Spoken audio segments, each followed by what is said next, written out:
Hi, everybody, and welcome to the Money Man NFL show with Zelim now. Well, it's another great season. We've waited a few weeks to get a flavoring, to get a taste and understand, because I never jump in the first few weeks, you know. And thank God. Look at the games. You had Kansas City last week; they lost to Indianapolis. You had Miami upsetting Buffalo. Complete anomaly. Tampa Bay at home losing to Green Bay. You know, so I wouldn't want to. I'm glad I stayed out of it for 3 weeks. Yeah. But it's time to get into it now. It is time. And let's chat about who we think, because if I look at this Super Bowl odds, it's like looking at a Grand National race. Right. You know, so Everybody's in it. Everybody's in it. Yeah. You know? Yeah. You've got Buffalo at 5-1, and then the Vikings at 25-1. Yep. So you've got probably the closest Super Bowl race I've seen in my life. Yeah. Taking place, and obviously as the games go on and the picture gets a little less fuzzy, we get a little bit more in focus. Yeah. You'll start separating some of the pretenders. But you've got only two undefeated teams, Miami and Philadelphia. Yeah. The Eagles and the Dolphins. Yeah. What do you make of that? They beat your Bills. Oh, I mean, they should never have beaten the Bills. I don't know if you watched that game, Kev, but Buffalo just lost their heads in that one. So I think this unpredictable start to the season is a consequence of them sort of diluting what you're allowed to do in training. And so I think teams used to go into the league pretty much with 4 good preseason games and a bunch of contact in training. And now, because you're not allowed to touch each other, because someone might get hurt, I think these guys spend the first 4 weeks just reminding themselves how to play football, and then things settle down again. Yeah, because we used to have, for those that don't know, I think there used to be 4 preseason games and a lot of contact in those. In training as well. So depending on the coach and the level of psychoticness attached to them and their aggression, some camps would be a little lighter on others. But now there's no contact allowed, or barely contact. And they've extended the season to 18 games from 16. So they in effect 17 games, 17 games, sorry man. So they've taken less preseason games and roped them into real games, which obviously money making thing. Well, exactly. So yeah. But it's a different it affects certainly the way teams prepare and the way teams come out of training camp. Yep. And so who would you, if you had to look at the teams now, who would you say is good value for Super Bowl? So, I mean, aside from the fact that I support them, I think Buffalo have got a really explosive offense. Their defense is doing amazing things, considering we have got almost half the team out. Your secondary. Yeah, the whole secondary was second stringers in that Miami game. Ed Oliver's been out for a bit. The guys are banged up, and we're still mostly producing results. We should have beaten Miami. So Josh Allen is just a conversion machine. That guy on 3rd and 13 is just running out of the pocket and converting again. It's amazing. I don't know how you stop that offense. And they haven't really tapped into it yet. They haven't even got the running game going. So I think Buffalo's got to be in that conversation, Kev. Who else do you see being in the race? Well, Buffalo definitely, obviously, for the same reasons. I think people are comparing, people are saying that Josh Allen walks on water. Yes. He's quite a talent. Yep. You can't discount Kansas City. I look at some of the young players, and especially on defense. They've developed, and they're certainly a more solid defensive team than they have been in the past.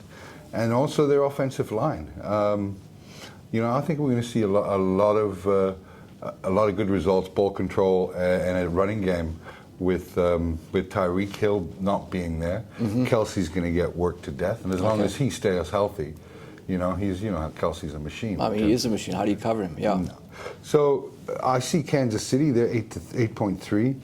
Philadelphia, you've got to take notice of the 3-0 start. Yeah. They've beaten Minnesota. They've beaten. Yep. Big win against Minnesota, I think. And they've beaten every team. They beat the Commanders or the Redskins or the Washington Football Club. I don't know what. I mean, whoever's handling that brand marketing should be fired. Clueless. Yeah. I'll call them the Redskins. They should be.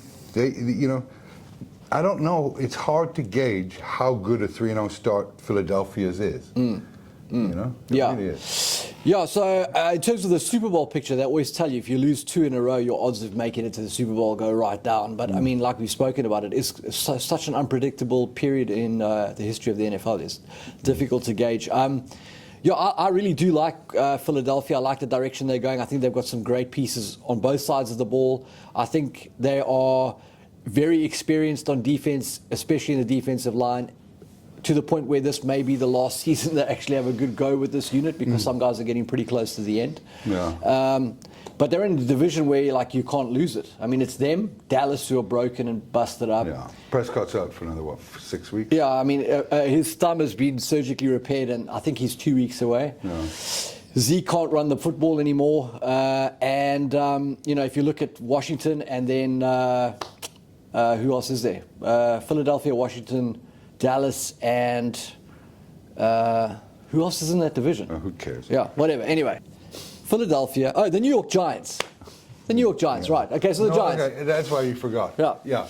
But, I mean, they should walk 3-0. It's quite a start for them. It's great, yeah. And, I mean, like I say, if you're going to sweep a couple of teams in your division, you're basically set for the playoffs. Yeah. It's not so much about whether you'll get to the playoffs, it's about how you're going to perform when you get there. So I like them. How are you liking Miami's 3-0 start? Hating it. Hate Miami. Surprised by Tua. I thought he was quite a robotic quarterback.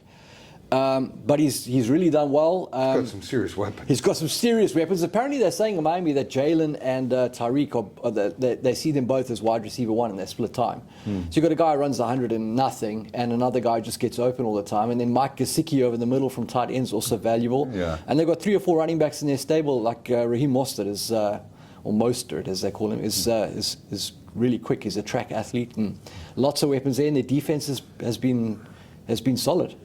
Yeah, and again, it's like, now is the serious, you start taking the NFL a bit more serious, because they're getting a bit more practice, more games have been played. There's a clear picture, and so it's kind of like they're 1 or 2 games into the season rather than the 3 games. Yeah, on the old pre-schedule. Exactly. The Miami Dolphins, you get it 16-10. Are you buying? You taking? No, I'm not getting anywhere near that. I think Miami falls. I wouldn't say falls off a cliff, but maybe fades away as the season goes on. I don't like Miami there. Who else have you got as favourites? I mean, we've spoken about Kansas City and Philadelphia. No, you've got the Packers at 10. I'm not taking any of that. Yeah, but it's just so difficult to write off a team with a good quarterback, because if he finds some sort of consistency and cohesion with those youngsters. How many points have they scored this year? True. I mean, it was only 14 against Tampa Bay. You can't lose a player of Devontae Adams and just replace him. Chop.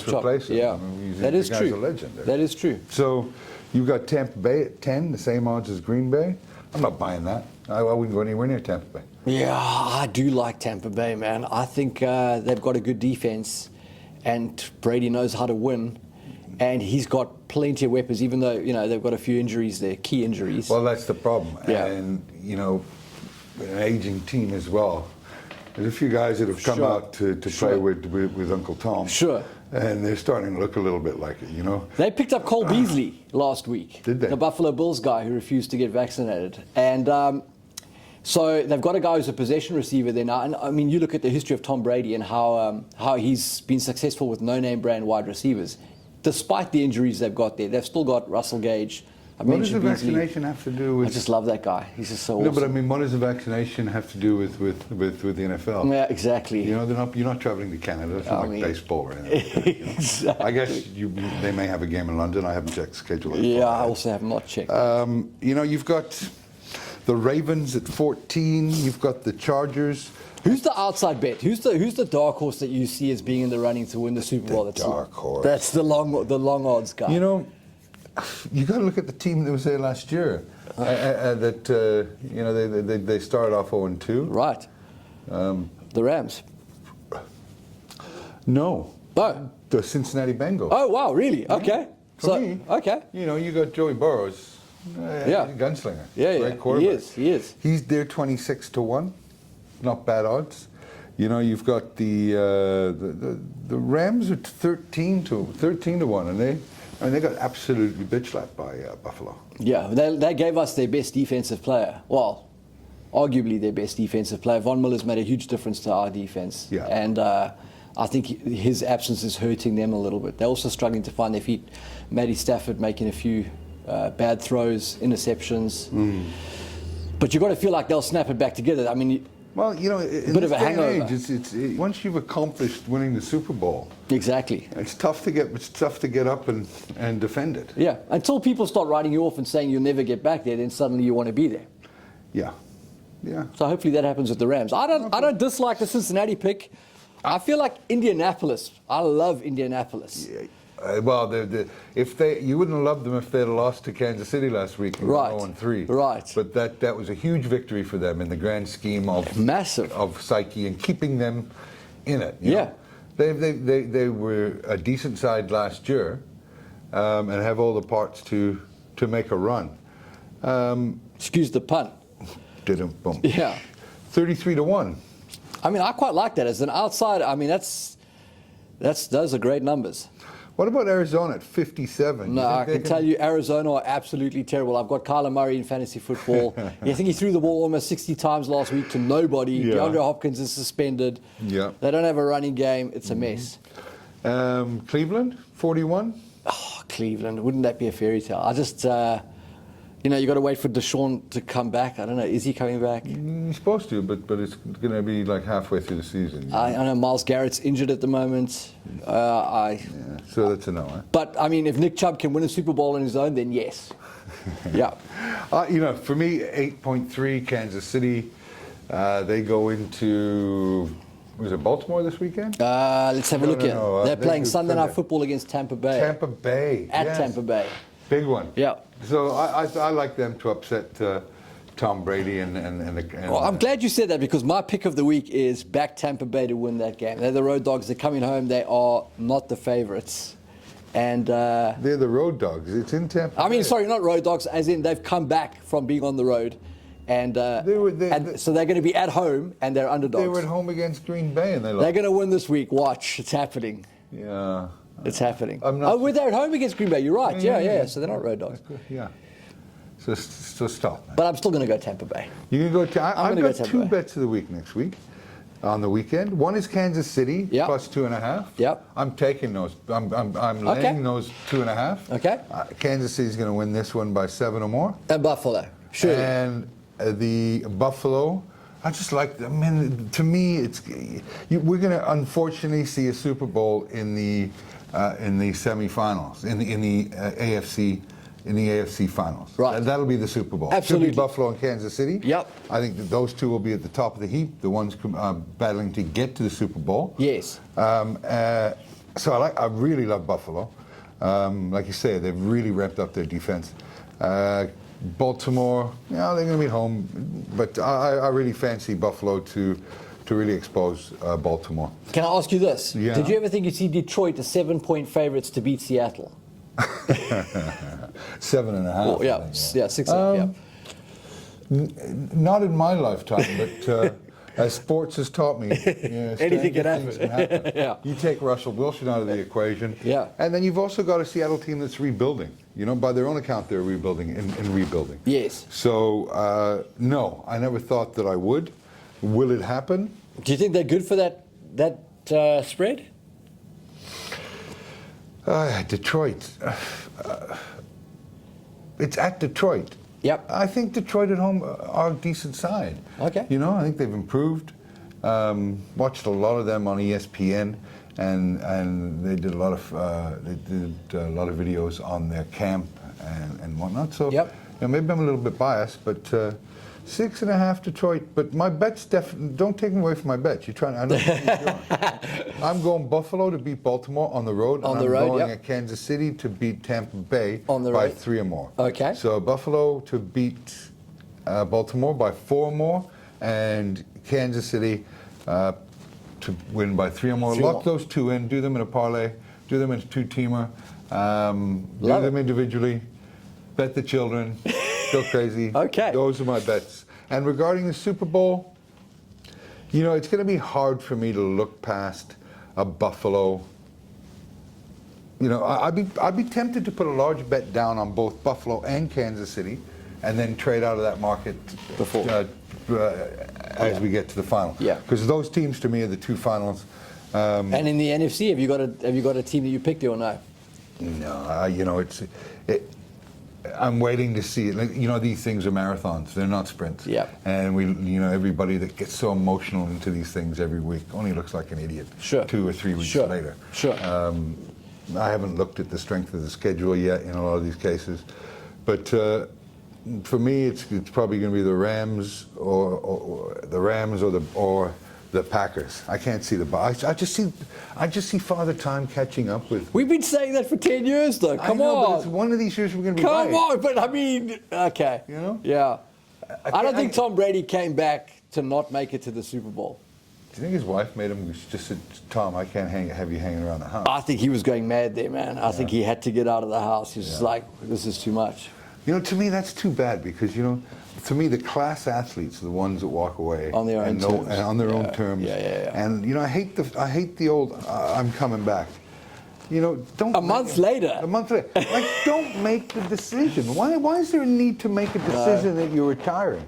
Was he looking at getting his NFTs, his non-fungible tokens, worth value? I think he was under pressure to spend time at home, and when he realized what that was, I think he was like, "Nah, I can't be giving up." Yeah, well, just don't say anything. He's not forced to make a decision. Yeah. I can understand the media pressure. If you don't make a decision, it's going to be intensifying each day. Yeah. But Larry Bird, when he resigned turned down a $10 million signing bonus. Yeah. Done. My back. I can't give it all to the team anymore. Never played again. Maybe he just wanted the media off his back for a month so he could have a holiday without any questions. Maybe he was like, I've retired, and everybody knew he was coming back. And he was like, nobody's going to be phoning me to ask me about it. And he was like, by the way, just kidding, I'm back. Yeah. Well, I don't know, whatever. Anyway. Why tarnish? Yeah. No, you can't really tarnish the GOAT. No. But, The thing is, though, the GOAT will tarnish his own legacy if Tampa Bay limps into the playoffs and loses in the wild cards. He's got to have a real season. And you've got to think it's one of the last, right? So. Well, we said that last year. I mean, how long is a piece of string? I mean. I think that without Gronk, and Gronk was a big piece for Tampa Bay winning, in terms of being that dependable, outlet for a 6-7 yard option, either for a third down or a first down to get the yards and make the plays have a lot more options on second and third down. Yep. So he's a big loss. Yep. He is a massive loss. He's a guy.